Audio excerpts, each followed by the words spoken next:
All right, it's Springfield's Morning News. I'm Greg Bishop on 92.7 WMAY, Springfield's News and Talk. We got 1 week before the June 28th primary, and Democrats and Republicans, they're going to be heading to the polls if they haven't already for early voting.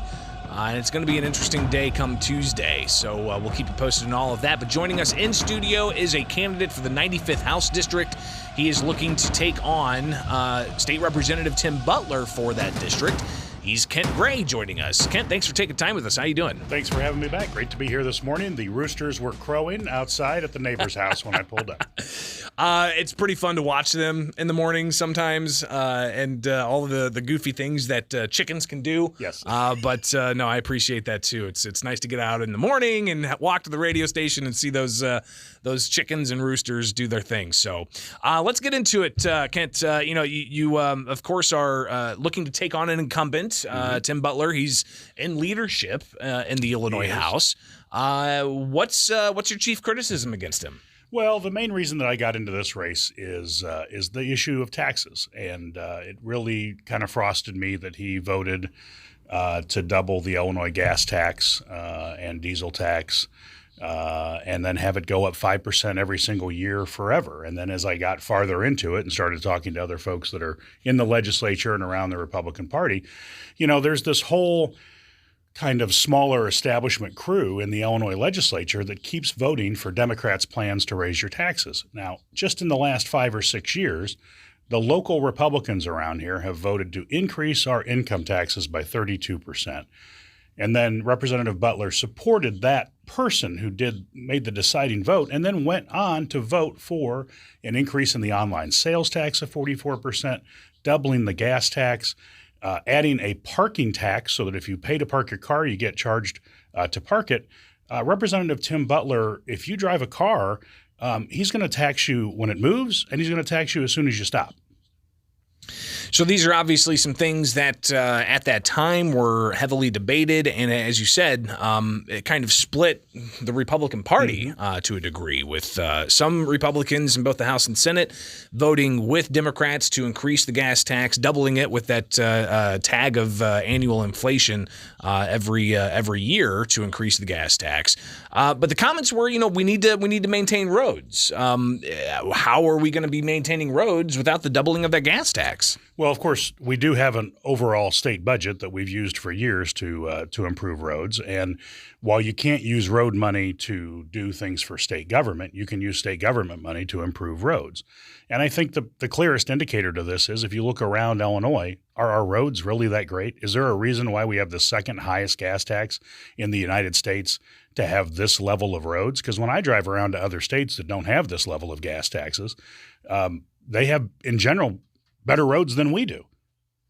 Again, we're talking with Kent Gray. He is a candidate that's taking on State Representative Tim Butler in the Republican primary, and we'll, of course, see what happens in a week. So when it comes to state policy, of course, taxation is one of those things, and you've touched on that here. Everything from the doubling of the gas tax to the trailer tax fee that apparently there's a Scribner's error in that, but you've got the incumbent talking about that in his political ads. What else do you think is important that voters need to know about your positions and what you would bring to the State House if you were to get elected? Well, of course, I ran Donald Trump's campaign in 2015 and 16, and here in Illinois and in Missouri was on his early senior staff. So I am pro-Trump, pro-life, pro-gun, anti-tax. I served 18 years as an elected member of the Lincoln Land Community College Board of Trustees, and I spent every year of that doing my very best to make sure that we kept taxes as low as possible and tuition as low as possible. Now, that doesn't mean, never increasing anything. I'm not trying to suffocate government, but we can be efficient, we can be effective, but we can't have politicians that are doubling taxes from time to time because we'll never get out of the hole that we're in. We've hollowed out Illinois and sent far too many of our friends and family to other states for greener pastures. And all of us know people that are gone. My opponent, and I've known Tim for 30 years, my opponent said something the other day on a forum that we did, I think, with Southern Illinois University, that every single one of his siblings has moved out of Illinois. Well, that's kind of an indicator that something's wrong.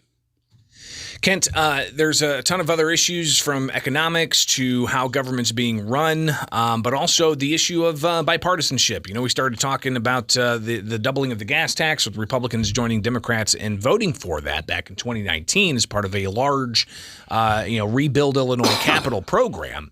But how would you work with Democrats if they maintain the majority and you were able to get in there as a Republican? Well, and they most likely will remain in the majority. There's a chance that we can make some progress against it, but we've really whittled down for a long stretch now. But we don't have to be the votes that help them do these silly ideas. There are a number of core principles of the Republican Party, low taxation being one of them, where we don't have to give the Democrats 20 Republican votes so that 20 Democrats don't have to vote on a tax increase and then run in a year or two and talk about how they're tax-cutting Democrats. No, they're not.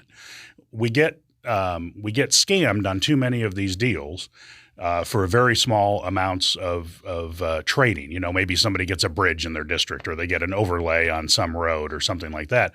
But they've just raised the gas tax $1.25 billion every single year, and it's going up forever. I understand that there are things that need to be done, but there are plenty of Democrats around to vote for tax increases. We don't need Republicans that do it. Kent Gray joins us, a Republican vying to get the party's nomination for the 95th Illinois State House District. Tim Butler is the incumbent there, so there is a primary for that particular race. And we've heard kind of a theme here of other candidates in other seats at the State House challenging incumbent Republicans because those incumbent Republicans voted for instance, doubling the state's gas tax. So we will be talking with State Representative Tim Butler tomorrow to get his reaction to this. But Kent, something, of course, it's politics. We try not to get personal, but sometimes things do get personal, right? Yep. And some may raise your past, Sure. and somewhat maybe characterized as a messy divorce, your law license. Talk about some of those things and how people may be hearing this. People may be seeing mailers. They may be hearing the rumor mill about you allegedly practicing law without a license, or how would you address that particular issue? Well, the practicing law without a license is a mild and easily explained issue. Is that I had every year as a lawyer we have to register and pay like $385 to be a lawyer, and so in my case there was a year where I didn't pay it until April, not understanding that there was a problem with that, and in reality it was a few weeks that basically I wasn't signed up, but I was ultimately registered for that entire year and paid for it. Imagine your license plate being expired and then you go, oh, I got to pay that. You go in and pay it. Well, if you get caught driving while you have the license expired, it's a problem. Well, that's the story there. Is it that big a story? I don't think so. Yeah, it was a messy divorce. I don't hide that fact, and I think everybody that knows me knows it was a messy divorce. But it was 9 years ago, and I'm working through all the issues that come about that.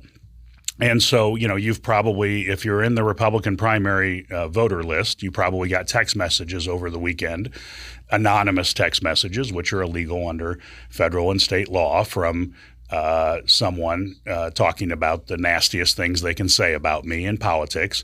Unfortunately, it was the same phone number that Tim Butler's campaign used to send other campaign stuff. So we figured out pretty quickly that it's probably from the same campaign account. They just didn't put the paid for on it. And so I've caught them in essentially what's libel. They made up a figure on that, and it's not anywhere near truthful. And so, we're going to see how that plays out. It won't play out probably this week, but over the next several months, it's going to be a legal issue. And I told them early on, I said, if you want to hit me on the things that are truthful, that's fine. I have my own problems. You can hit me on a few things, but at least be factual about it. And the first thing they decided to do was to go anonymous and to lie about it. So, talking with Kent Gray, he is challenging State Representative Tim Butler in the Republican primary for the 95th State House District, and final week here before the election. So you've got a lot of signs out there. What are you hearing from voters? Are you making the rounds to various Republican circles, and Yeah. What's the reception been like? Well, it's an exciting week. So I got endorsed by Darren Bailey this week, who's running for governor here in Illinois. He feels that I'm the strongest candidate to go to the legislature here in Springfield. Of course, we've got President Trump coming in on Saturday over in Quincy. Really excited about that. I'm going to be over there with my family and get a chance to spend some time with him and a lot of staff that I worked with when I worked in the Trump White House and even the Bush White House are coming in to do that event. So it's going to be an exciting week. I go to all the Republican events that I can make. Talk to all the Republicans. Of course, I grew up here and was born and raised here, so I know most everybody in the Republican Party. And, I'm a proud recipient of the Republican of the Year award. I'm the youngest recipient ever of that award from the Sangamon County Republicans. Unfortunately, the establishment that runs that kind of changed direction, and that's why I'm running this year. So here we are. Well, and to that issue, what do you think is the future? If you've got what you're saying are establishment Republicans siding too often with Democrats for deals that don't really benefit the community, at least for the Republicans. How do we, if you don't get into office here, how do you combat against that perception of this establishment Republican party essentially directing things rather than it coming from the grassroots? Well, if you're following the Republican Party right now, you realize that we have kind of a division between the never Trump forces that can't stand President Donald Trump and the folks that kind of support him, which are kind of an outgrowth of the Tea Party from 10 or 12 years ago. I align with that side of the Republican Party that feels that we need to get back to core principles. And of course, I worked for President Trump. I'm a big supporter of his, hoping to get his support this weekend on Saturday at the rally. And we are in a fight for who controls the Republican Party.